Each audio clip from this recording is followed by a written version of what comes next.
Një këshill e veçantë për jetëgjatësinë po qarkullon me shpejtësi në rrjetet sociale, pasi Jessie Callan, e cila u raportuar si gruaja më e vjetër e Skocisë në moshën 109 vjeç, ka ndarë sekretin e saj për një jetë më të gjatë.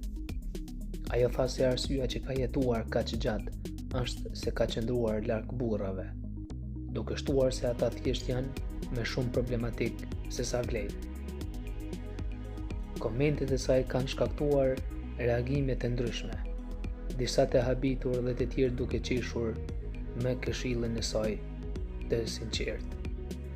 Historia e Jessie Callan tregon se shpesh humorit dhe qetësisë së saj personale i është dhënë po aq rëndësi sa dietës ose stilit të jetesës që ajo bën, duke e bërë që mesazhi i saj të bëhet viral.